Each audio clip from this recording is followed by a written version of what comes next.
안녕하세요. AI e-러닝 교육의 패러다임을 바꾸다라는 주제로 이번에 TV조선 국제화상 컨퍼런스가 최첨단 방식으로 열렸습니다. 네, 그렇습니다. 코로나 바이러스 팬데믹으로 대규모 회의가 불가능한 상황인데요. 그래서 세계적인 교육 전문가들을 화상으로 연결해 국내 석학들과 원격으로 대토론회를 펼쳤습니다. 이주 아시아 교육협회 이사장님께서 오늘 종일 이렇게 또 포럼에 진행자로 수고가 많으셨어요. 오늘 어떠셨습니까? 네, 사실 이번에 그 라이브 스트리밍이라는 최첨단 방식으로 열렸는데요. 예. 이번에 TV조선에서 사실 그 오프라인의 새로운 그 국제회의 모델을 보여준 것 같습니다. 네. 굉장히 매끄럽게 잘 진행됐던 것 같습니다. 네. 자, 그럼 지금부터 포럼에 참석했던 전문가들과 함께 이 국제 포럼 AI e-러닝 교육의 패러다임을 바꾸다 심층적으로 진단을 해 보도록 하겠습니다. 가나다 순으로 소개를 좀 드릴게요. 먼저 장순흥 한동대 총장 오셨고요. 네, 그리고 조용상 아이스크림 애주 대표 모셨습니다. 네, 정태용 연세대 교수 함께 해주셨고요. 또 백혜리 시드콥 커뮤니케이션 이사 함께 하셨습니다. 네, 특히 이번 포럼에서 세계적인 석학이 이 AI의 현주소에 대해 진단을 해주셨는데요. 어떤 분이시죠? 예, 사실 웨인 홈즈가 올해 예. AI in Education이라는 책을 낸 분입니다. 우리나라에서도 사실 이제 AI 교육에 대한 관심이 많아졌는데요. 네. 제가 좀 걱정이 되는 부분은 AI 교육이라고 했을 때 AI가 무엇인지를 가르치는 교육이 이렇게 오해가 많거든요. 네. 근데 사실은 글로벌하게 보면 AI 교육에서 가장 많이 지금 관심이 있는 거는 네. AI를 활용해서 아이들을 어떻게 가르치는지 그 부분입니다. 그런데 사실은 AI 기술이 워낙 지금 빨리 발전하기 때문에 예. 뭐 한 해 한 해가 다 틀리거든요. 그래서 가장 최근에 첨단 기술에 대해서 잘 설명을 하고 있는 책을 냈고요. 또 이분이 지금 그 이제 소속된 기관이 네스타라는 기관입니다. 네. 근데 이 네스타라는 기관이 굉장히 지금 그 주목을 받는 이유가 그 AI 그 에듀텍 테스트 배치라는 프로그램을 하고 있습니다. 예. 뭔가 하면은 AI 기술을 학교나 대학에 접목하는 테스트 배 프로그램인데요. 그게 올해 시작이 됐습니다. 그래서 네. 굉장히 첨단해서 지금 일을 하고 있는 분이라고 보시면 되겠습니다. 백혜리 이사님께서는 직접 세션에 참석을 하셔서 질문을 던지기도 하셨는데요. 웨인 홈즈가 이야기한 내용 중에 가장 인상적이었던 내용은 어떤 부분이었을까요? 네, 국내 학교 현장에서 지금 말씀하셨던 것처럼 AI를 활용한 교육에 대해서 많은 고민을 하고 있던 저로서는 굉장히 많은 고민을 또 해결할 수 있는 그런 시간이었던 것 같습니다. 많은 말씀을 해주셔서 너무 좋았지만 제일 한 가지를 꼽는다면 결국 AI를 활용했었을 때 학생들이 자기의 개별 역량에 맞추어서 부담 없이 자기들의 학습 목표를 성취할 수 있다는 점과 특히 더 나아가서는 AI 교육을 활용할 수 있는 어떤 교사들의 역량을 개발하는 네. 그런 부분이 필요한데 아직 그런 부분이 아직 모자라서 교사들이 충분히 활용하지 못하는 그런 점도 지적해 주셨던 점이 저는 좋았습니다. 네, 사실 이번 토론에서 그 AI의 엄청난 효과에 대해서 이제 토론자가 이제 주목을 해주셨는데요. 네. 베트남에서 최근에 이제 그 4개 학교에 대해서 학교를 가지고 실험을 해봤습니다. 예. 수학 이제 중학교 1학년 수학 과목인데요. 수학을 AI로 하면 소위 이제 어댑티브 러닝이라고 그래서 아이들 한 명 한 명에 딱 맞는 이제 방식으로 이제 소프트웨어가 질문을 던지고 네. 또 그걸 모르거나 아는 걸 판단해서 컨텐츠도 제공하는 그런 방식이거든요. 그러다 보니까 중학교 1학년을 가르칠 때 교사님들은 중학교 1학년 내용만 가르치잖아요. 그런데 AI는 이 아이가 예를 들어서 초등학교 3학년 걸 몰랐다 그러면 네. 3학년 끝까지 가르쳐 주는 거죠. 오. 그렇게 하다 보니까 아이들이 잘 모르는 부분을 딱딱 집어서 하니까 사실 수학 같은 경우에는 중학교 1학년 아이들이 수학을 잘 못한다 했을 때 예. 1학년 거를 몰라서 못하는 것보다는 그전 학년 거를 이해를 못해서 못하는 경우가 너무 많거든요. 그렇죠. 근데 예. 그거를 교실에서는 해결하기가 참 힘듭니다. 왜냐하면 그 중학교 1학년 진도를 나가줘야 되잖아요. 그런데 이제 AI 소프트웨어는 이게 얘가 3학년 걸 모른다 그러면 3학년 걸 가르쳐 주는 거죠. 그렇게 해서 해봤는데 실제로 효과가 이제 소위 전문적인 용어로 스탠다드 데비에이션 한 0.6 정도가 나왔는데요. 그게 한 2년 정도의 학습 분량입니다. 그러니까 AI를 가지고 6개월을 가르쳤는데 네. 2년 동안의 효과가 난 거죠. 오. 그래서 엄청나게 지금 주목받을 만한 지금 그 효과가 나서 그거에 대해서 상당히 좀 토론이 있었습니다. 그러면요, 이 AI가 발달하면서 왠지 불안을 느끼는 교사들도 좀 계실 것 같아요. 이 AI가 교사의 능력을 강화시키느냐 또는 뭐 교사를 대체시키느냐 이런 이제 생각들이 좀 생길 것 같은데 어떻게 전망하시나요? 네, 실제로 현장에서 예. 교사분들을 만나다 보면은 많은 고민들을 하세요. 이제 사실은 다른 산업 영역에서는 AI로 인해서 사람이 대체될 거다, 인간의 노동이 대체될 거다라는 얘기를 많이 하고는 하는데 오늘 홈주 교수님의 말씀으로 저희가 들은 바로는 네. 교육 분야는 절대 대체될 수 없을 거다라고 명확하게 말씀을 해주셨어요. 본인은 네. 그렇게 생각한다고. 왜냐하면 실제 현재 개발돼 있는 AI 그 교육 시스템으로는 학생들의 어떤 개별 역량에 맞춘 그런 학습에 대한 평가와 진도는 나갈 수 있으나 선생님들이 가지고 있는 그런 인성에 대한 터치 이런 부분들은 인공지능이 아무래도 하기가 어렵기 때문에 네. 그런 부분들은 교사가 여전히 계속 진행을 해야 되고 오히려 AI 시스템의 도움으로 인해서 실제 교실에서 학생들이 개별 역량에 맞춰서 그룹핑하고 네. 같이 수업을 하는 데 있어서 많은 도움을 받을 수 있을 거다. 이렇게 얘기를 하셨습니다. 네, 확실히 감성적인 부분은 대체하기가 힘들 것 같고요. 제가 질문을 드리면서도 왠지 교사를 대체한다 이런 표현이 좀 조심스러워서 질문을 드렸는데 이렇게 AI로 교실이 혁명적으로 바뀌고 있어요. 현재 우리나라 교육 현장에서 얼마나 받아들일 수 있다고 보시나요? 아직 우리나라의 현장에 지금 사실 우리나라가 IT 강국임에도 불구하고 학교 현장에서는 이런 시스템이나 그리고 네트워크를 활용할 수 있는 그런 환경이 아주 적극적으로 조성되어 있는 상황은 아닙니다. 그래서 AI 교육을 하려면 기본적으로 디바이스가 있어야 되고 네트워크가 있어야 하는데 그런 환경을 조성하는 게 일단 먼저 되고 그 이후에 또 교사분들이 이런 AI를 활용해서 아이들을 적극적으로 또 리딩하고 교실 현장을 좀 바꿀 수 있는 그런 하이터치적인 예. 어떤 지원을 받은 이후에는 분명히 빠르게 저희는 적용이 될 수 있을 거라고 생각합니다. 네. 사실 이번에 웨인 홈즈가 이제 지적한 것 중에는 네.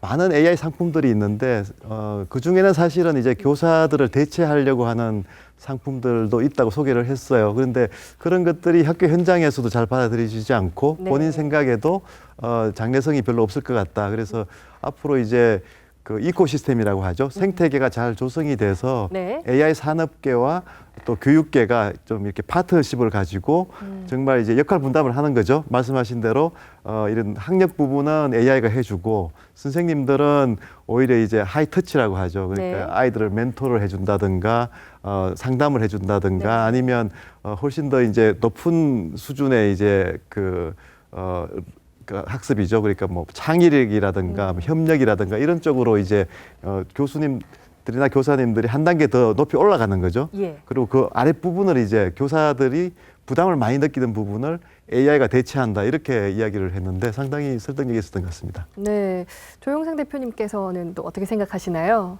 예, 좋은 지적이었던 것 같습니다. 예. 사실 AI라는 것이 새로운 기술이고 또 새로운 환경을 말하는 것이기 때문에 네. AI를 읽고 쓸 수 있는 리터러시라는 측면에서도 이것은 단지 가르치는 티칭이라는 그 가르치는 행위하고 단순히 일방적으로 이렇게 이제 지식을 수용하는 학습이라는 과정이 아니라 그 실제로 프랙티스라고 하는 이 경험을 통해서 실제 수행을 하면서 무언가 이것을 어떻게 내가 더 응용할 것인가를 심어주는 환경이 필요한데 우리 선생님들이 그런 환경에 자주 노출될 수 있도록 좀 더 폭넓은 그 프로그램, 교육 프로그램, 연수 프로그램하고 네. 또 아이와 선생님들이 같이 AI를 활용할 수 있는 그런 툴킷들이라든지 개방형 환경들이 좀 절실히 필요한 상황인 것 같습니다. 사실 이 문제는 세계적으로 공통적으로 겪고 있는 문제이기도 하지만 희망적인 것은 한국에서 최근에 굉장히 빠르게 교육 프로그램들, 특히 AI를 다루는 교과서적인 내용들, 또 그 오픈소스로 제공되는 툴킷들이 많아지고 있어서 네. 빠른 시간 안에 상황 여건이 개선될 거라고 기대합니다. 네, 이번에 그 교육에 관심이 많은 학생들이 또 한 200분 정도 온라인으로 접속이 됐습니다. 그래서 네. 좋은 질문들을 주셨는데요. 한번 들어보겠습니다. 안녕하세요. 저는 중앙대학교 1호학번 국어국문학과 정우선입니다. 오늘 이른 아침부터 이런 좋은 포럼을 통해 강의를 듣게 되었는데요. 이 강의를 통해서 많은 좋은 것들을 얻게 되었고, 이 강의를 들으면서 몇 가지 궁금했던 것이 있어서 몇 가지 질문드리려고 합니다. 초중 고등학교에서 선생님들이 그 학업적인 부분이 아니라 가끔 인생의 선배로서 학생들에게 조언을 해주면서 이러한 역할도 맡고 있는데, 만약에 AI로 대체된다면 이런 부분은 이 역할을 어떻게 대체가 가능할까요? 선생님들의 인간적인 조언은 어떻게 대체하게 되나요? 라는 질문을 해주셨어요. 먼저 백 이사님께 여쭤볼게요. 어떻게 생각하시나요? 예. 네, 많은 AI 테크 기업들을 이제 보고 있기도 하지만 예. 사실 아직까지 인간이 가지고 있는 어떤 감성적인 부분을 아주 극대화해서 잘 디벨로핑 시켜놓은 그런 기술은 아직 없는 것 같습니다. 그런 측면에서도 그렇고 여전히 교사가 직접 이제 대면해서 아이들에게 얘기해주고 상담해주는 그런 부분에 있어서의 네. 대체는 어려울 거라고 보기 때문에 아마 AI한테서 상담을 받거나 그리고 또 인간적인 조언을 듣는 일은 네. 아마도 아주 먼 이유가 되지 않을까 싶습니다. 네. 네, 그래서 아까 사실은 지금 이제 교사분들이 그 학생들한테 조언을 해주거나 아니면 인간적인 이제 그런 멘토링을 해줄 때 그 AI 프로그램이 도움이 많이 될 수가 있을 것 같습니다. 네. AI가 교사님들한테 여러 가지 정보를 제공하거든요. 이 아이가 뭐 예를 들어 수학 문제를 풀 때 어떤 걸 몰라서 못 푼다는 것도 굉장히 상세하게 정보를 제공해 주기도 하고, 또 아이의 정서적인 문제 같은 것들에 대해서도 AI가 일정 부분은 또 이렇게 제공하는 부분들이 있어서 네. 그렇지만 AI가 교사를 완전히 대체해서 하지는 못하지만 AI가 교사님들을 도와줄 수는 있다 이렇게 생각을 하는데 어떻게 생각하실지 모르겠습니다. 네, 저도 동의를 하고요. 예. 이제 사실 AI 테크를 이용해서 아이들이 학습을 하게 될 때 제일 좋은 점들은 교사분들이 학생들이 학습하는 그 모든 과정들을 다 모니터링할 수 있고 그리고 거기에 대한 관련된 데이터를 볼 수 있다라는 겁니다. 네. 그런 부분들을 적극적으로 활용했을 때 훨씬 학생이 자기 스스로도 몰랐던 부분까지도 어떻게 보면 교사가 관찰하고 거기에 대한 좋은 인사이트를 제공할 수 있을 것으로 기대하고 있습니다. 네, 이번엔 장 총장님 생각은 어떠신지 한번 여쭤보겠습니다. 예. 지금은 제가 보기에는 AI가 어떤 학생들에게 조언하는 것 같은 거는 네. 우리 교사님이나 교수님들보다 훨씬 부족할 것 같아요, 현재는. 근데 AI가 계속 배우기 때문에 예. 저는 이제 교수님들이 노력해야 될 겁니다. AI가 못하는 거를 해줘야 되겠다.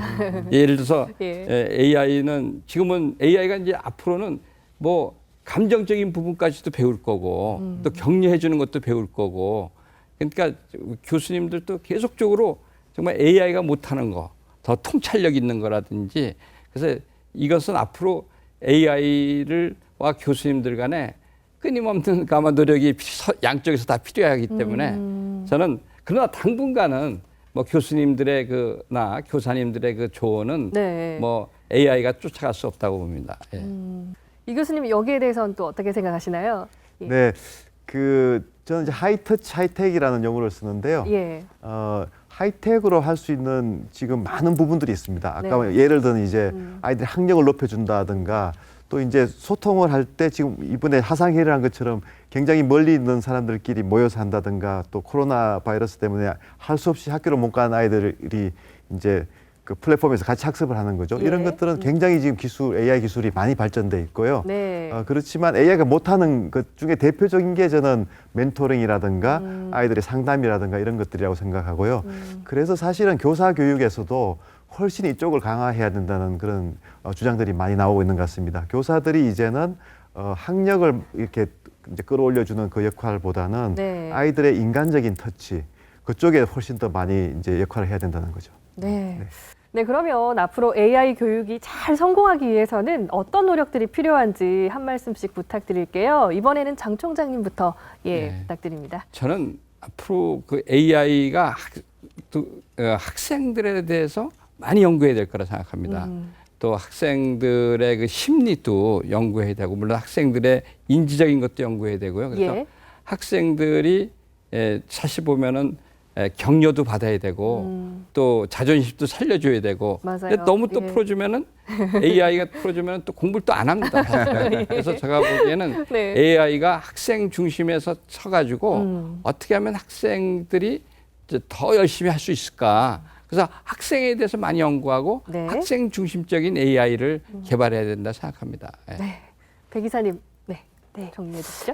저는 학생에 대한 사실 연구는 계속 잘 할 거고, 네. 하지만 여전히 교육 현장에서 이게 활용이 되어야 하는 거잖아요. 그러면 이걸 적극적으로 저희 교사분들이 잘 활용할 수 있도록 준비를 하는 게 가장 우선적으로 필요하지 않을까 싶습니다. 그렇게 되면은 정말 성공적인 AI 교육을 활용할 수 있을 것 같습니다. 네. 자, 그럼 이번 주제에 대해서 한번 좀 얘기해 보도록 하겠습니다. 이번 주제가 에듀테크 교육이 바뀐다인데요.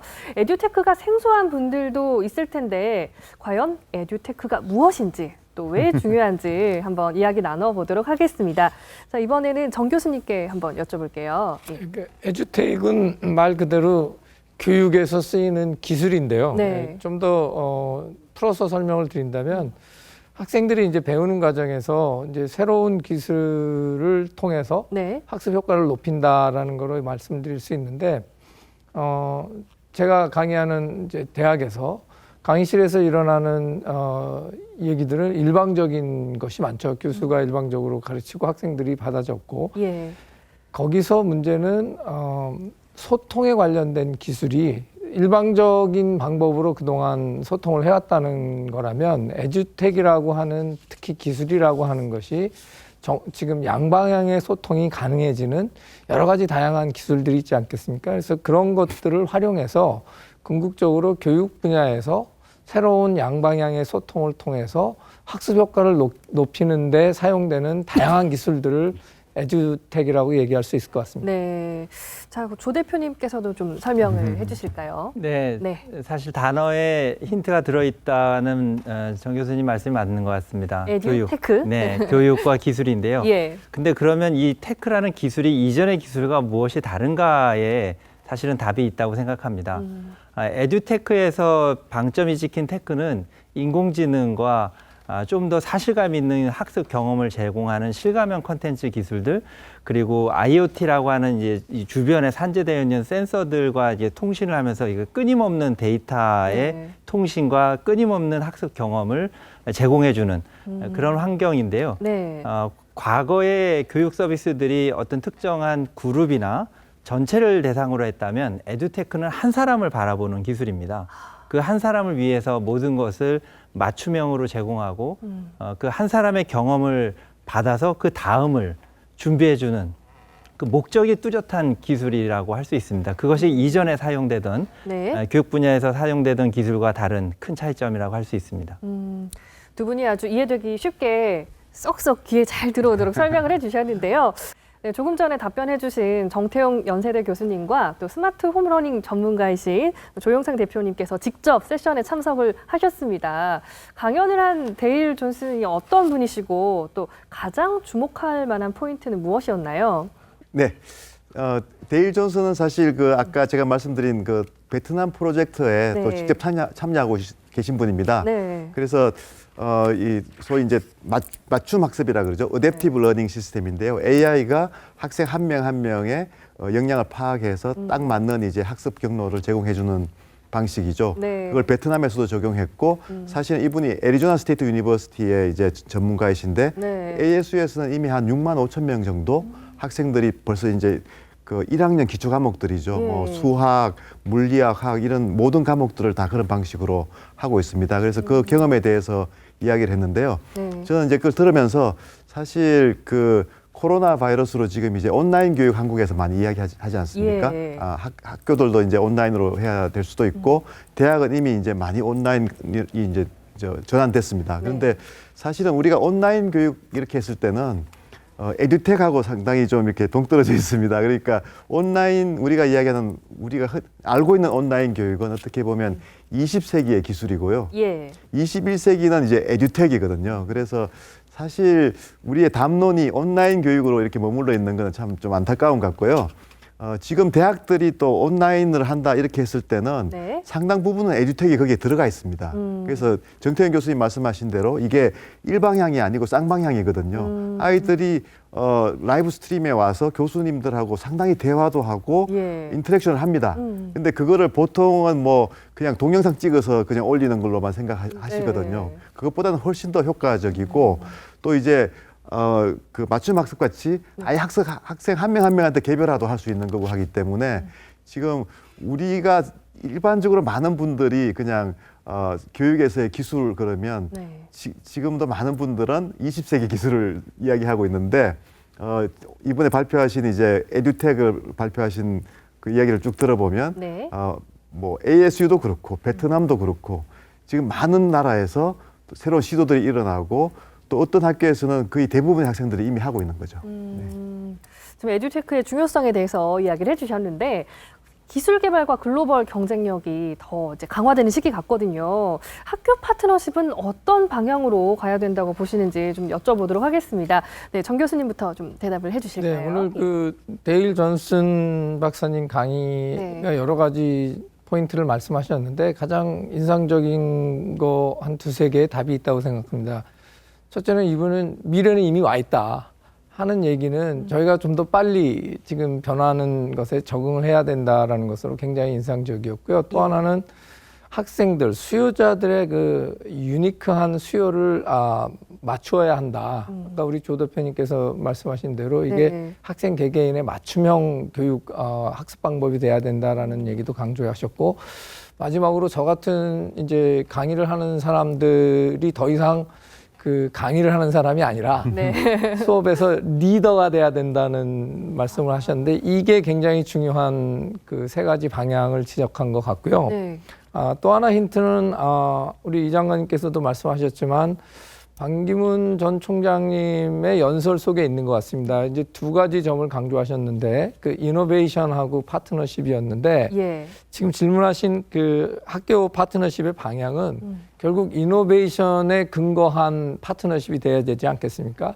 그럼 이노베이션은 그동안 그러면 어느 부분이 했느냐, 공공 부분에서 했느냐, 민간 부분에서 했느냐 보면 이노베이션은 결국 민간에서 네. 다양한 생각과 다양한 기술을 발전함으로써 일어나기 때문에 학교 교육의 파트너십 방향은 민간이 주도하는 민간을 통해서 이노베이션이 일어나고 네. 그것을 어떻게 담을 거냐 하는 것은 각국이나 각 학교나 처해진 상황이 다르기 때문에 네. 파트너십은 굉장히 다양한 형태로 일어날 수 있을 것 같지만 그 근간이 되는 드라이버는 결국 민간이 주도해야만 이노베이션이 일어날 수 있을 거라고 생각이 됩니다. 네. 네. 사실 그 첫 번째 세션에서 이제 네스트라는 기관에서 이제 네.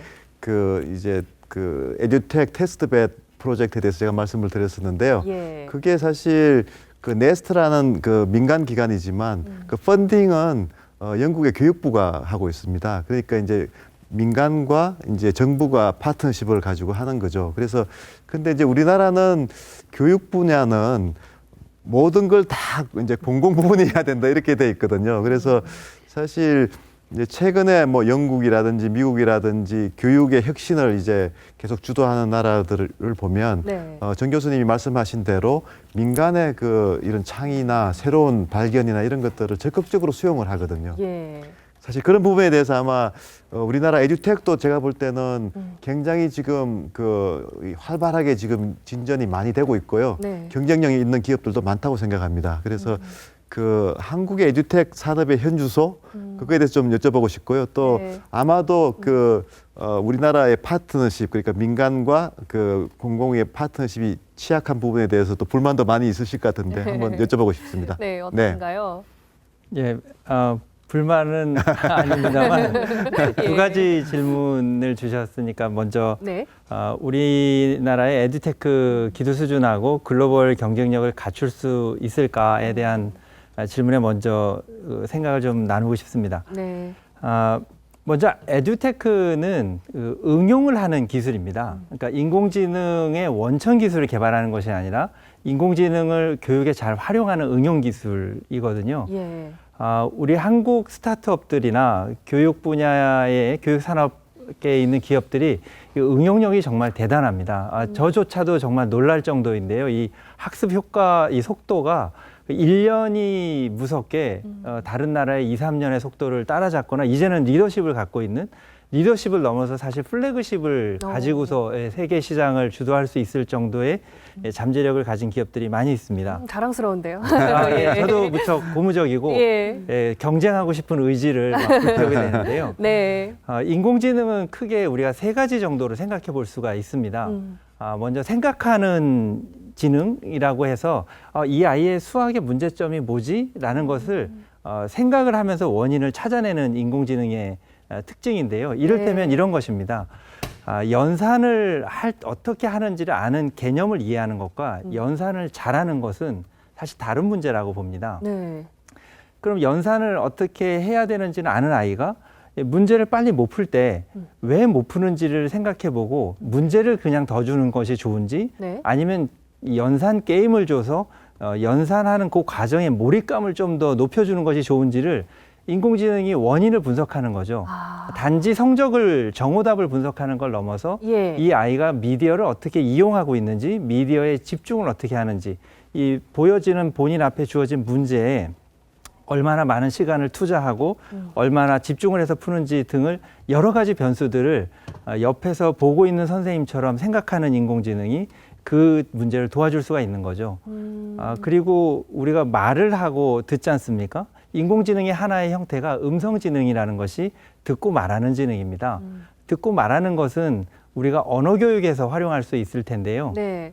외국어 교육을 우리가 정해진 시간에만 외국어를 사실 학습을 하게 되면 외국어 실력을 빠르게 향상시키기가 어렵습니다.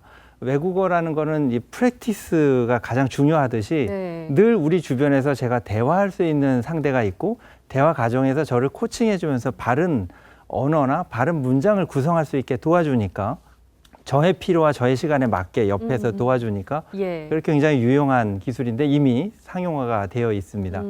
끝으로 이 보는 지능인데요. 아이 게이징이라고 해서 매체를 잘 보고 있는지를 눈을 추적하는 것도 있고요. 또 안면 인식을 이용해서 감정을 읽어내는 것입니다. 주의력이 흐트러져 있는지 또 모션을 이렇게 잘 봐서 이 프로젝트 학습이나 협업을 하고 있을 때 어떤 아이가 자세가 흐트러져 있으면 이 그룹에서 지금 이탈되어 있는 학생이 있다는 것을 감지시켜줘서 교수님이 거기에 대한 하이터치를 할 수 있게 정보를 제공해 줄 수 있죠. 이런 기술들이 지금 상용화가 되어 있고 국내에도 여러 스타트업들이 굉장히 주목을 받는 스타 기업들이 이제 나오고 있습니다. 그에 더해서 AR, VR 같은 실감형 콘텐츠는 이전에 이해하기 어려웠던 개념들을 좀 더 사실감 있고 몰입감 있게 만들어주기 때문에 학습 경험을 상당히 빠른 시간 안에 높은 수준으로 끌어올려 줄 수가 있습니다. 결국 에듀테크는 효율과 경험을 높여주는 역할을 충분히 잘하고 있는데 우리의 바로 이 장점이 여기서 잘 두드러지고 있는 것 같고요. 그에 더해서 글로벌 경쟁력의 관점을 보자면 이제는 어느 나라에 지사를 내고 진출을 하는 방식이 아니라 이 클라우드로 서비스를 하기 때문에 굳이 그 나라에 지사를 두고 사람을 보내지 않아도 전 세계 어느 나라에도 우리의 기술과 서비스를 제공할 수가 있습니다. 우리가 이 비영어권 국가에 살면서 가지고 있는 장점은요. 여러 나라의 다른 언어와 문화의 컨텐츠들을 그 나라의 커리큘럼, 교육과정에 맞게 잘 조정해서 빠르게 전달할 수 있는 기술력이 있습니다. 그렇기 때문에 이런 장점들을 잘 활용한다면 글로벌 경쟁력이 충분히 있다고 보고요. 예전에 경험해보지 못한 시장의 그 지배력, 점유율 기대해 볼 수 있다고 생각합니다. 사실 그 웨인 존스가 지적한 문제 중에 하나가 이제 아까 말씀하신 기술 중에 그 서베일런스라고 하죠. 아이들 이제 그 표정이나 이런 이제 그런 걸 보고 얘가 얼마나 이제 집중하고 있느냐를 이제 감시를 한다는 건데요. 그게 이제 중국에서 또 특히 많이 하는 기술인데 또 서구에서는 거기에 대해서 상당히 또 이제 경계를 합니다. 아이들을 너무 이제 그 눈치를 보게 하는 거죠. 이렇게 관리, 이제 감독을 강화하는 거니까. 그래서 이거는 좀 아이들의 그 자율성이나 이 독립성을 해칠 수도 있다 이렇게 지금 비판이 있는데요. 거기에 대해서 어떻게 네. 생각하시는지 모르겠습니다. 예, 굉장히 좋은 지적입니다. 네네.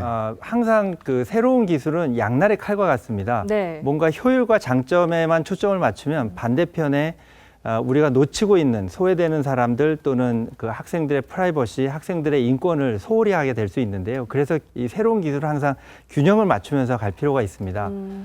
학생들의 권리와 학생들의 프라이버시를 지켜주면서 긍정적인, 그러니까 뭔가 지적을 하거나 네거티브, 그러니까 부정적인 피드백을 줘서 이 위축시킬 것이 아니라 자꾸 격려해주고 긍정적인 메시지를 줘서 좀 더 이 학습의 과정에 즐길 수 있도록 네. 배움의 즐거움을 그 되찾아갈 수 있도록 도와주는 쪽으로 기술을 이용하면 순기능이 더 돋보일 거라고 생각합니다. 사실 AI 교육이나 뭐 에듀텍이 최근에 이제 중국이 부상을 많이 하고 있어요. 그래서 네. 전통적인 이제 영국, 미국이 이제 강자고 또 중국이 워낙 시장이 크고 이제 인구가 많다 보니까 네. 상당히 좀 긴장 관계가 좀 있는데 어떤 면에서는 한국이 이번에도 사실 그 외국 전문가들이 한국에 대해서 기대가 크다 이런 얘기도 많이 하셨거든요. 네. 교육 강국이고 또 기술력도 있고 IT 강국이기 때문에 사실 에듀텍이 좀 상당히 한국의 독창적인 에듀텍 그리고 굉장히 글로벌하게 잘 통용될 수 있는 중국에 대해서는 경계가 좀 있거든요, 솔직히. 그래서 그런 부분에서 좀 그 강점이 있을 수 있다고 생각하는데 어떻게 보시는지 모르겠습니다.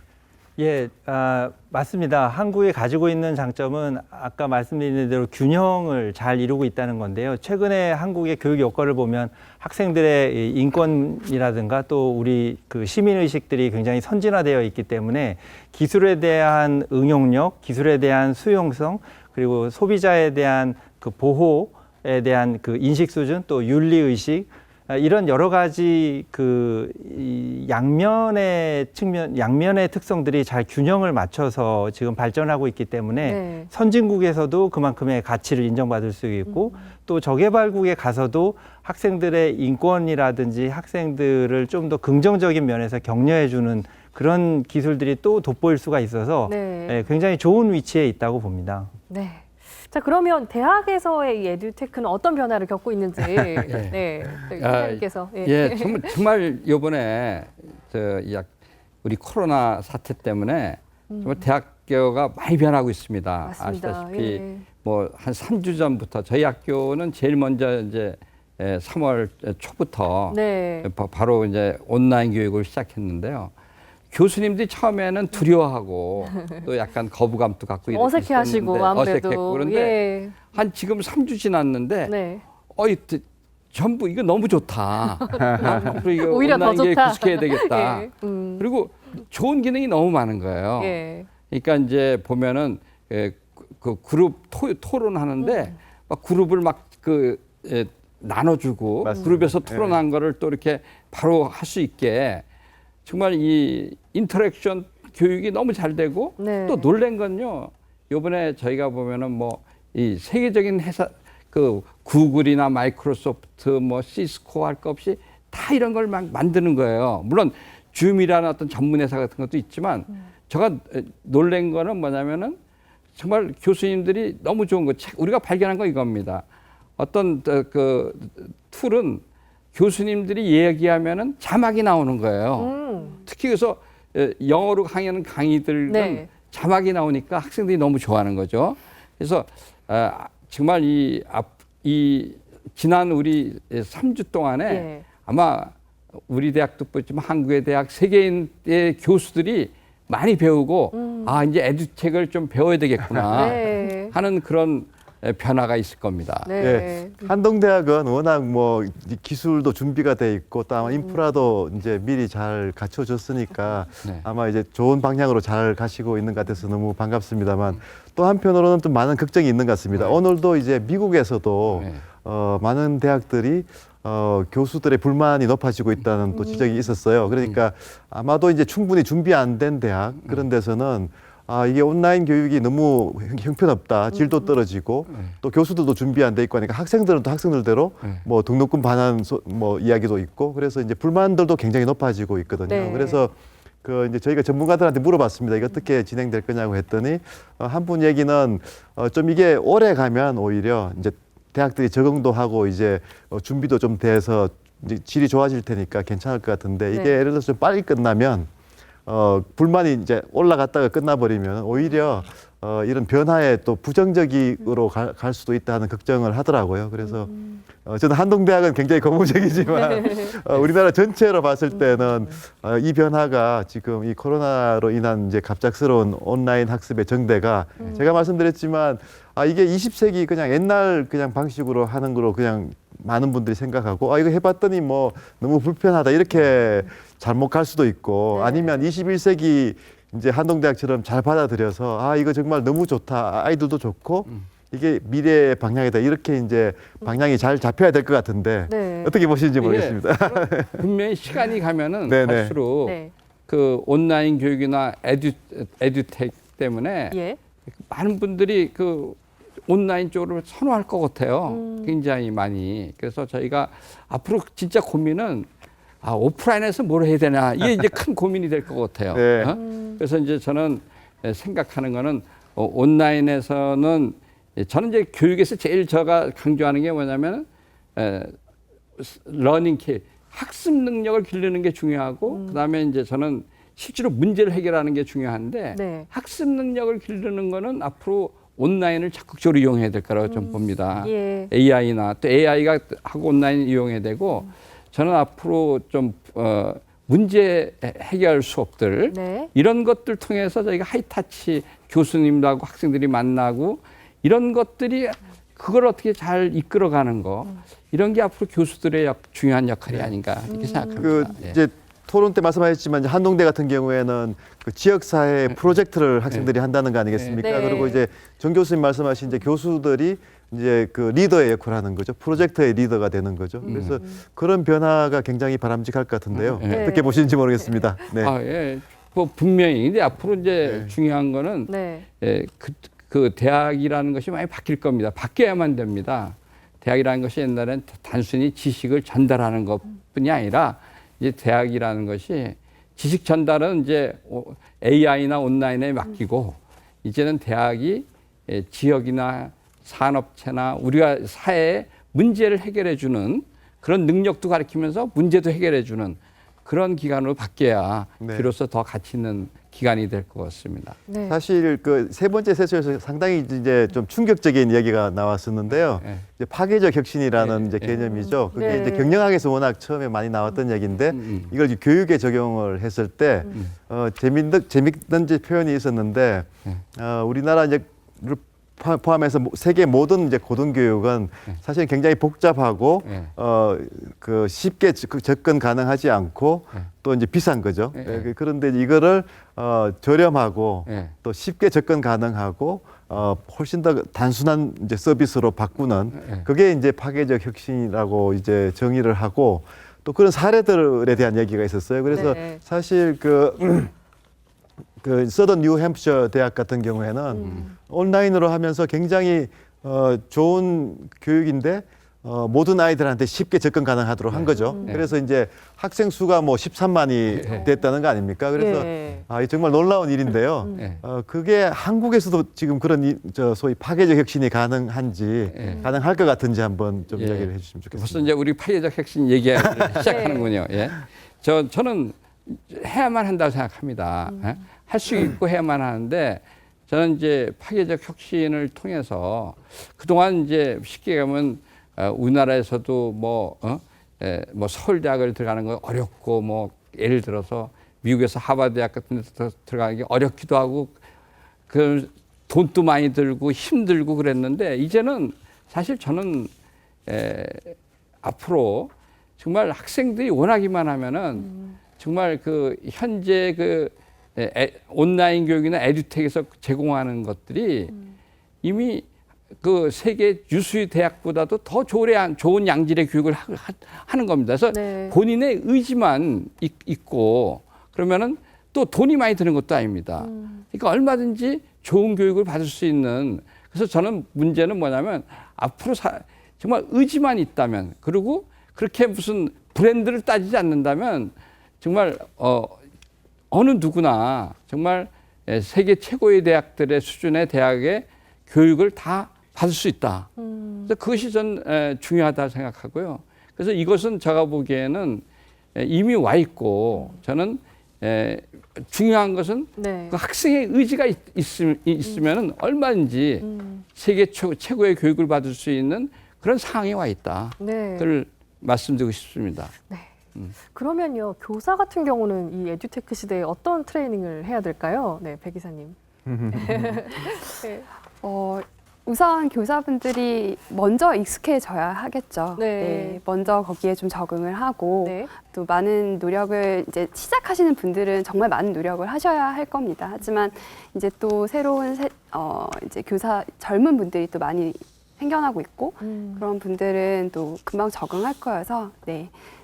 그냥 열심히 적응하려는 노력 그게 정말 가장 필요한 것 같습니다. 네. 최근에 이제 정부가 그 AI 전문 교사들을 양성하겠다고 이제 발표를 했거든요. 네. 근데 사실은 AI 전문 교사를 양성한다는 계획보다는 이제 모든 교사들이 다 활용할 수 있어야죠, 사실은. 그리고 네. 이제 어떻게 보면 교대 사대가 정말 이제 그 교사의 역할 변화를 좀 선도하는 그런 이제 기관으로 이제 탈바꿈해야 될 것 같습니다. 그래서 AI가 많은 것을 해줄 수 있는 시대인데 교사들이 그동안 굉장히 불편하고 부담스러워했던 일을 하도록 계속 강요하는 건 아니잖아요. AI한테 좀 맡기고 교사들한테 정말 필요한 역량들, 그러니까 아이들한테 잘 하이터치로 네. 멘토링도 해주고 아이들 한 명 한 명에 대해서 정서적으로도 살펴주고 그렇게 한다면은 훨씬 더 학부모님들이 더 좋아할 수 있는 교육이 되겠죠. 네. 네. 자, 그럼 이제 마지막 주제로 넘어가 볼게요. 마지막 주제는 게임 체인저 파괴적 혁신입니다.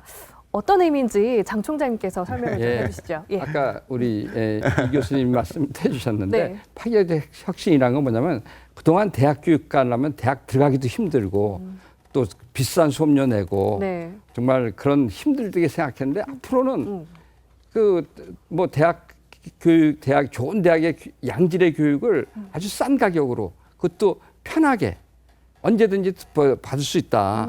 아주 파괴적인 혁신이죠. 너무 반가운 소식이네요. 그래서 네. 좋은 대학 안 가더라도 얼마든지 의지만 있으면 좋은 양질의 교육을 싸게 받을 수 있다. 이것이 파괴적 혁신이라고 말할 수 있겠습니다. 네, 네. 오늘 거기에 대해서 굉장히 좋은 토론이 있었는데요. 네. 그 이제 발표해주신 이제 분도 하버드 예일 이렇게 좀 최고의 대학들 또 뭐 예. 우리나라에서도 이제 인류 예. 대학들 거기는 뭐 살아남을 수 있지만 나머지 많은 대학들은 그러니까 이제 소위 이제 말하면 연구를 집중하는 대학들이죠. 예. 그러니까 연구를 집중하는 대학들은 연구 기능으로 살아남는 거죠. 그렇지만 교육 기능에 있어서는 지금 말씀하신 파괴적 혁신이 주도할 거다 하는 이제 그런 예상을 했었습니다. 네. 네, 저는 얼마나 그 큰 혁신이길래 파괴적 혁신인가 해서 저도 잘 함께 봤는데요. 이번에는 학생들이 어떤 점이 궁금했는지 저희가 질문을 한번 받아봤어요. 네, 그 장면 함께 보시겠습니다. 안녕하세요. 저는 성균관대학교 영어영문학과에 재학 중인 20살 이다은이라고 합니다. 제가 오늘 이렇게 유익한 포럼에 참가하게 되어서 정말 좋았는데 이렇게 듣다 보니까 몇 가지 의문점이 들어서 질문을 하려고 합니다. 파괴적 혁신으로 인해서 나라와 나라, 지역과 지역 간에 발생할 것으로 추측되는 격차를 줄이기 위해서 어떤 노력이 필요하다고 생각하시는지 궁금합니다. 파괴적 혁신으로 나라와 이 지역 사이의 격차를 줄이기 위해 어떤 노력을 해야 되나요? 이런 질문 주셨는데, 자, 저희 답변을 좀 해주실까요? 조 네. 대표님 네, 답변 들어보도록 하겠습니다. 예. 예, 이 격차를 해소하는 문제는 네. 정말 중요한 문제입니다. 그런데 우리가 철의 삼각형이라는 표현을 씁니다.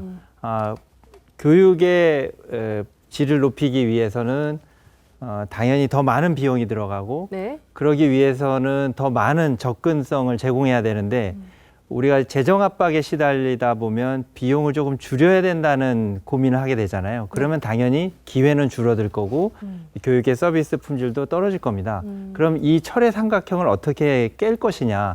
그게 바로 에듀테크라는 기술을 쓸 수 있는데요. 이 에듀테크라는 기술을 써서 물리적 이동 거리나 이동 시간, 비용을 줄이고 자기가 편리한 시간에, 자기가 편리한 장소에서 학습을 할 수 있도록 기회를 제공한다면 누구에게나 다 보편적이면서 자신의 필요에 맞는 맞춤형 서비스를 받게 될 것입니다. 중요한 것은 어느 물리적 공간이나 그 명성에 의지해서 자신의 경험을 높이는 것이 아니라 네. 실제 진정한 나에게 필요한 그리고 미래 사회를 잘 대비할 수 있는 학습 경험과 지식 그리고 협업을 어디서 누구와 할 수 있느냐인데 경계를 무너뜨려 주는 거죠. 개방된 공간에서 더 많은 이들과 함께 같이 어우러져서 협업하고 지식을 늘리고 경험을 늘린다면 이제는 명성이나 공간에 얽매일 필요가 없습니다. 바로 그 지점에서 우리가 격차를 해소할 수 있다고 기대하는 것입니다. 그 파괴적 혁신을 하는 대학들이 한편으로는 이제 예. 그 포용적 대학이라고도 불리는데요.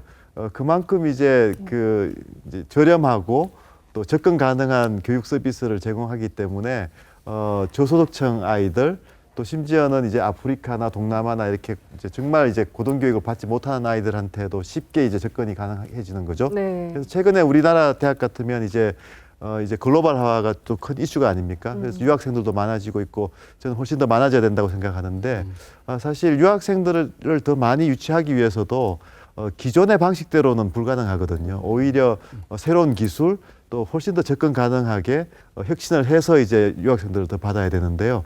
그런 부분에서 한동대학의 어떤 전략이 예, 있으신지. 저는 예, 예. 보면 앞으로 유학생을 이렇게 데려오는 것도 중요하지만 네. 우리가 온라인 교육을 통해서 뭐 아프리카나 이 또 세계에 우리 그 교육을 컨텐츠를 전하고 예, 예. 그 현지에서 교육시키는 거, 그 전 굉장히 중요하다고 생각합니다. 저는 진짜 앞으로 제일 중요한 건요. 아까도 얘기 좀 했지만 양질의 교육을 어느 누구든지 의지만 있으면 다 받을 수 있다.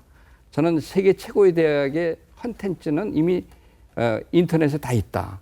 또 온라인 툴 통해서 다 얻을 수 있다. 이제 앞으로 중요한 거는 의지가 중요하다고 생각합니다. 네?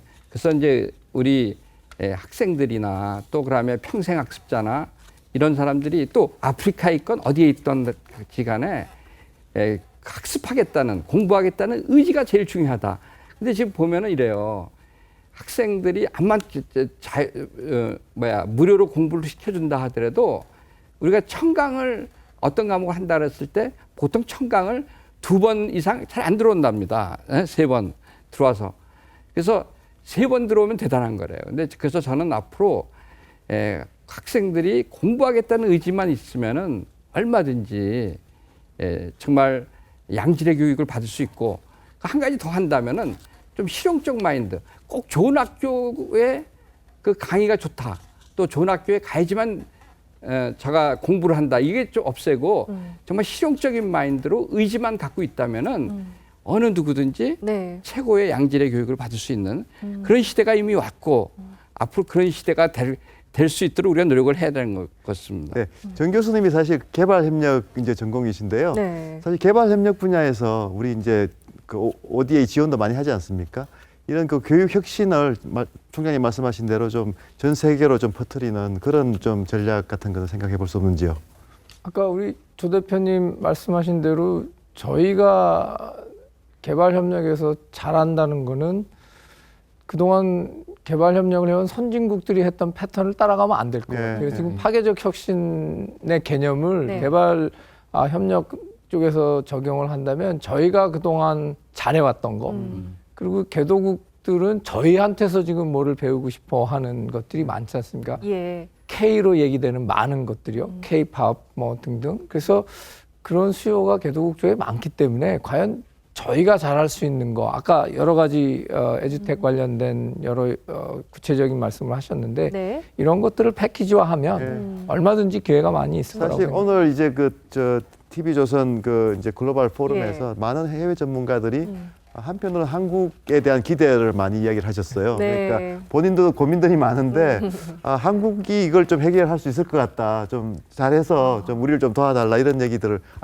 다 뭐 영국, 미국 전문가들인데도 그런 말씀을 하셨거든요. 그래서 그만큼 아마 한국의 가능성에 대해서는 많이들 기대를 하고 있는 것 같습니다. K 에듀테크의 위상도 높아지지 않을까 이런 네. 생각이 드는데요. 사실 이 코로나 팬데믹 사태가 이 온라인 러닝에 많은 영향을 미칠 것 같거든요. 그래서 이번 포럼만 해도 사실 당초 계획과 다르게 코로나 사태 때문에 원격으로 이렇게 화상 진행을 했는데 사실은 이게 포럼 주제를 좀 실현해 본 것 같은 그런 예. 또 상황이 됐어요. 이제 온라인 러닝붐 어떻게 이제 좀 진행이 될지 네 분께 좀 다 여쭤보도록 하겠습니다. 네, 백 기사님부터. 예. 네, 대학 같은 경우는 사실 많은 준비가 이미 되어 있는 걸로 알고 있습니다. 예. 온라인으로 이제 방금 장순 총장님 말씀하신 것처럼 사실 유수 대학 강의들이 온라인상에 많이 있기 때문에 네. 다 얻을 수 있지만 저희 이제 중학교, 고등학교, 초등학교 이런 친구들은 아직 뭔가 지식을 얻기 위해서 필요한 동영상 강의들이 대학 강연이나 이런 것만큼 아주 많이 있지는 않는 상황이에요. 그래서 그런 부분들을 어떻게 활용할지에 대한 고민이 많이 있을 것 같아서 네. 예, 실제 교사분들도 그렇게 많이 고민을 하고 계시고 하지만 또 민간에서 나름 많이 노력을 해서 만들어 놓은 것들이 있기는 하거든요. 그래서 저는 이번 기회에 정부가 그런 민간 기업들과 같이 손을 잡아서 실제 이제 초등학교부터 고등학교 학생들도 정말 다양하고 좋은 컨텐츠들을 이 기회에 많이 받을 수 있도록 해주시면 좋을 것 같습니다. 네. 전 교수님 어떻게 생각하시나요? 예. 저는 조금 시각을 좀 넓혀서 예. 본다면요. 이 코로나 사태가 모든 나라한테 역설적으로 얘기하면 갑자기 닥쳐온 도전이고 그걸 반대로 얘기하면 아마 교육 혁신의 파괴적 혁신을 이룰 수 있는 기회를 공평하게 주어졌는데 준비 없이 된 많은 나라, 저희 나라 포함해서 많은 나라가 준비 없이 지금 몇 달 사이에 이제 온라인 강의를 강제적으로 해야 되는 상황이 돼버렸는데 여기서 얼마나 많은 시행착오를 겪을 수밖에 없고요. 여기서부터 뭔가 배워서 새롭게 도약할 수 있는 기회를 만드는 국가는 굉장히 큰 기회가 될 것이고 예. 그렇지 않고 기존의 것에 답습을 하거나 기존 것에 머물러 있는 국가들은 도태하게 되는 그런 계기가 되지 않을까. 그렇게 되지 않으려면 지금 우리 백 대표님 말씀하신 대로 한국도 요번에 많이 저희가 뭘 잘못했는지 이 사태가 지나고 나서 거기서부터 얻는 교훈이 뭔지를 잘 찾아내는 것이 이게 그냥 끝나지 않는 계속될 수 있는 그런 기회로 삼을 수 있는 것이 아닌가 생각됩니다. 예. 네. 조 대표님? 예, 상황은 무척 안타깝습니다만 교육이 왜 존재하는가에 대한 목적에 물음을 던지지 않을 수가 없습니다. 예. 정 교수님 말씀하신 것처럼 교육의 실질적인 수요자가 학생들이 그 나이에 상관없이요. 학생들에게 무엇을 제공해 주기 위해서 우리가 교육이라는 이 제도와 시설과 프로그램을 공급하고 있었는가를 되물을 수밖에 없는 안타까운 현실입니다. 그 중에서 어떤 민간 영역에서는 그럼에도 불구하고 잘하고 있었던 점이 주목을 더 받게 되었고 또 공공 영역에서는 그동안 많은 투자를 하고 제도를 만들었지만 무엇이 허점이었었는지에 대해서 되돌아보는 기회가 되었습니다. 더 예. 뚜렷한 것은 교육 수요자들이 무엇을 원하고 있는지에 대해서 스스로 내재되어 있었던 불만을 드러내지 않았다가 이 상황에 되니까 내재된 불평과 불만을 구체적으로 이제 표현할 수 있는 기회가 된 것이죠. 네. 다시 말해서 그 문제를 풀기 위해서 민간과 공공 영역이 같이 어떻게 이 문제를 풀어야 될지에 대해서 숙제를 안게 되었다고 봅니다. 이 숙제를 해결을 성공적으로 잘한다면 네. 전례 없는 정말 새로운 기회와 번영의 기회를 맞이할 수도 있을 거라는 기대를 갖게 되었습니다. 네, 알겠습니다. 이번엔 장 총장님께서는 어떻게 생각하시나요? 예. 저는 우리 교육에서 제가 제일 중요한 게 뭔가 제가 빌 게이츠나 스티브 잡스 같은 사람이 어떤 능력이 뛰어나서 이렇게 잘하나 그렇게 제가 분석을 해보니까 네. 이 학습 능력이 좋은 거예요. 학습 자기 스스로 학습하는 거 뭘 배워도 그다음에 또 한 가지는 문제 해결을 잘하는 거야. 그래서 제가 근데 앞으로 이제 이 두 가지 능력을 어떻게 가르치냐는 게 우리 교육의 핵심이라고 저는 생각합니다. 그래서 저는 이제 흔히 교수님들한테 수업을 할 때 뭐 1시간 반째 2번을 한다면은 첫 번째 1시간 반에는 좀 저는 학습 능력에 그래서 학습을 스스로 할 수 있는 학생이 집에서 스스로 학습할 수 있는 그런 컨텐츠를 올려주고 네. 그게 이제 온라인 교육의 저는 역할이라고 봅니다. 그리고 이제 그 학생이 이제 그 학습을 해가지고 그걸 가지고 실질적으로 중요한 문제를 해결하는 수업. 그것은 이제 좀 모여가지고 교수님이 이제 좀 토론을 해가지고 이제 문제 해결하는. 그래서 좀 교수님들이 학생들한테 스스로 공부하게 하는 것을 좀 많이 해줘야 될 것 같습니다. 근데 이거는 교수님이 콘텐츠를 만들어도 되고 이미 좋은 콘텐츠가 많으니까 그걸 좀 찾으셔서 올려주시면 되고 오히려 이제 사실 어떻게 보면은 저는 그런 얘기를 합니다. 영어로 좀 하면은 네. teach less, learn more. 오히려 교수님이 너무 가르치는 것보다는 학생 스스로가 좀 갈수록 더 많이 배운다. 그래서 저는 그런 가르치는 학습 능력인 것은 좀 온라인에 맡기고 좀 실제로 문제를 해결하고 분석, 토론하고 이런 것을 학생들하고 같이 하는 것을 좀 오프라인 역할을 해서 이제 요새 뭐 이것이 플립트 러닝이라고도 하고 뭐 블렌드 러닝이라고 하는데 네. 이런 것들이 앞으로 미래의 가장 좀 좋은 교육 방법이 아니겠는가 이렇게 생각합니다. 네, 사실 그 우리 교육에서 에듀텍이든 온라인이든 상당히 지금 현실은 굉장히 취약합니다. 우리가 많은 분야에서 앞서가고 있지만 교육에서 기술을 받아들이는 부분에서는 특히 OECD 연구 같은 거 보면 거의 OECD 꼴찌 수준이거든요. 네. 뭐 예를 들어서 교실에서 컴퓨터를 활용하는가 하는 그 질문에서 가장 낮은 비율입니다. 그리고 이번에 이제 드러났지만 교수분들 중에서 온라인으로 강의해본 적이 있느냐 하는 그 질문에 1%도 안 됐었거든요. 지금 이제 막 하기 시작하셨지만 예. 비슷한 질문에 제가 데이터를 보니까 미국은 한 50% 교수들이 이미 하고 있거든요. 네. 그래서 제가 많이 걱정이 되는 거는 너무나 준비가 안 돼 있고 그동안 사실 교육에서는 어떻게 보면 이렇게 벽을 치고 있었습니다. 지금 에듀텍 얘기도 나왔었지만 전혀 에듀텍하고 협력도 안 되고 오히려 그걸 저항하고 있었거든요. 그래서 이제 너무 기술이 안 들어와 있는 상태라서 사실은 지금 오늘 참석한 해외 전문가들도 한국에 정말 이런 실상에 대해서는 아마 잘 모르실 겁니다. 깜짝들 놀랍니다. 네. 한국같이 다 커넥트돼 있고 ICT 강국인데 예를 들어서 그 한국의 교실에서 와이파이가 되는 교실이 통계에 의하면 30%도 안 됩니다. 사실은. 뭐 지하철 다 되는데 어떻게 교실이 안 될 수 있습니까? 그러니까 그런 지금 열악한 또 굉장히 어려운 상황이 분명히 있거든요. 네.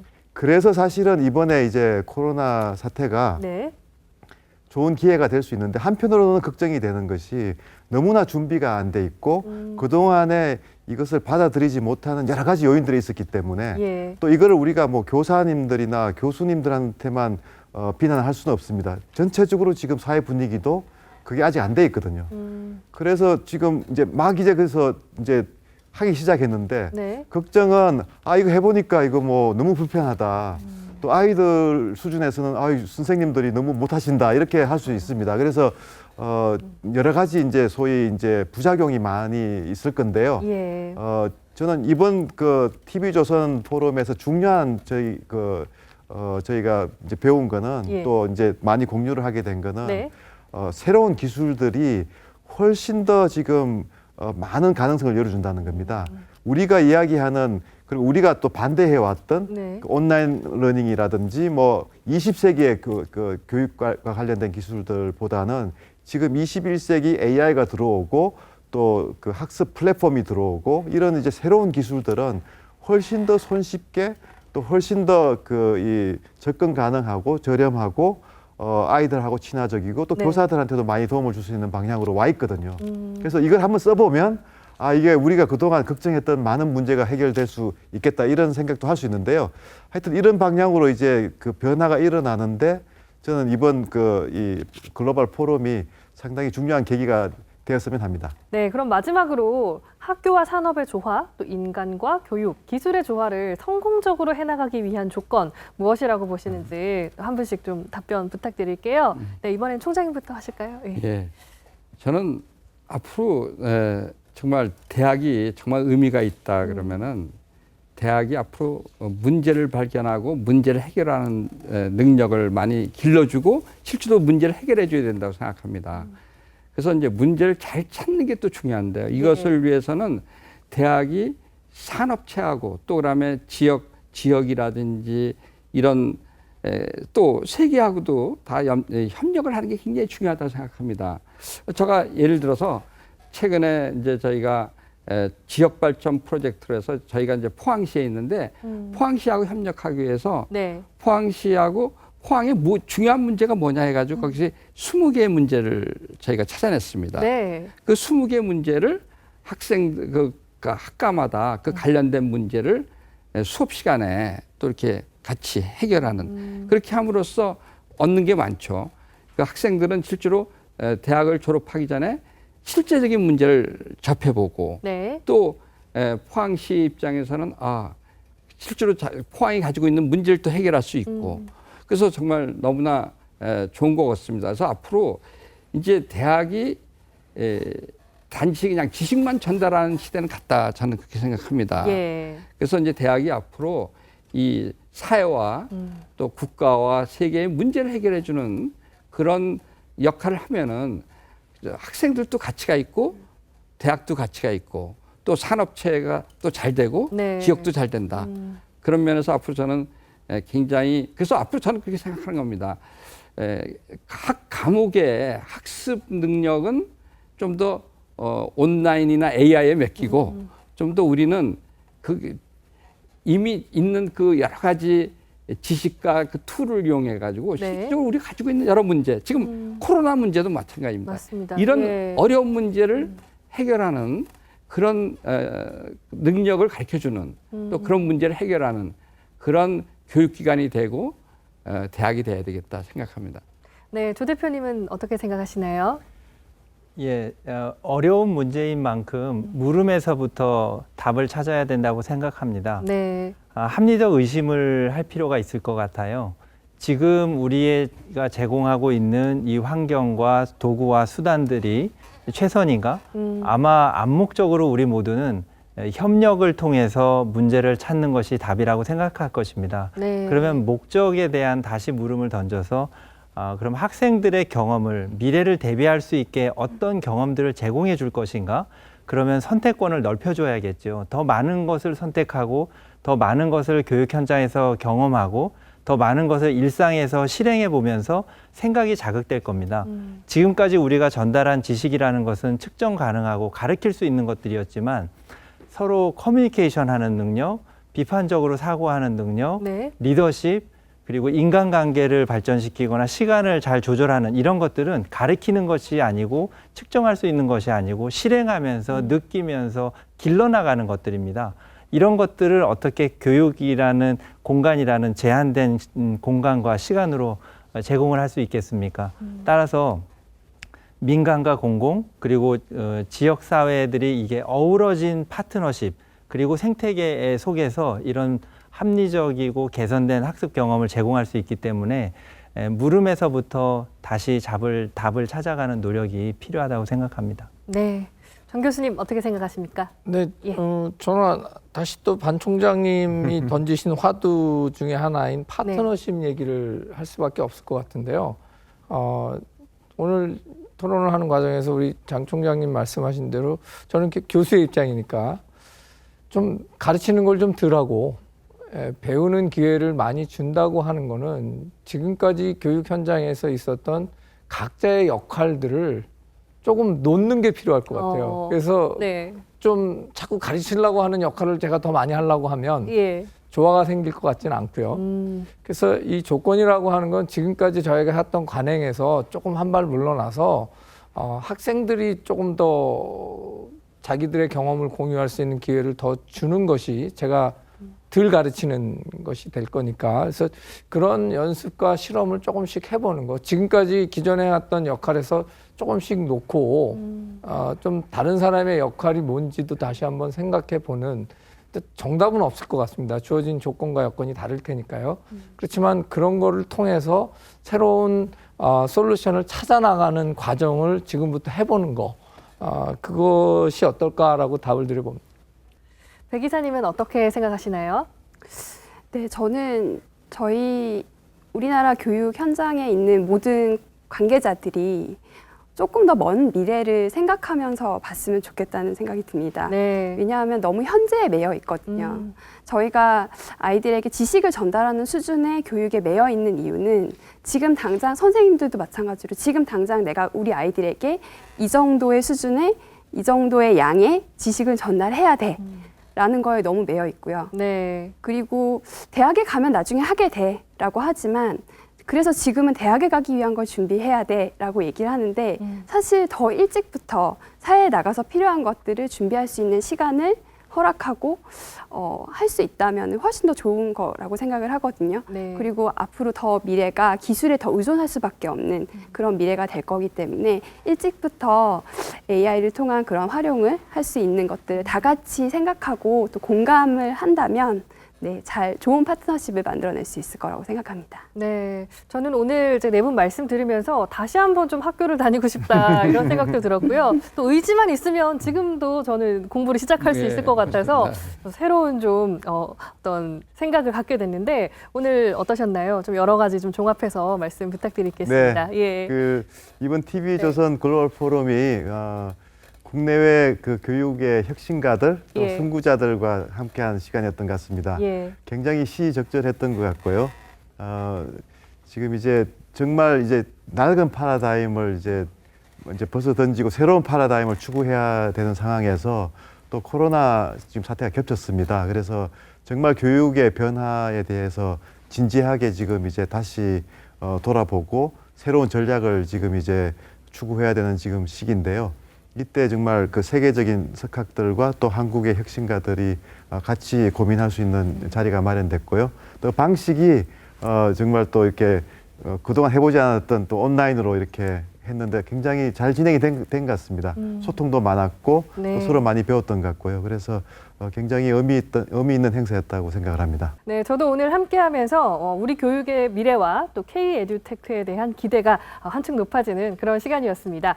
자, 국제포럼 AI 이러닝 교육의 패러다임을 바꾸다 여기서 마치도록 하겠습니다. 시청해주신 여러분 대단히 고맙습니다.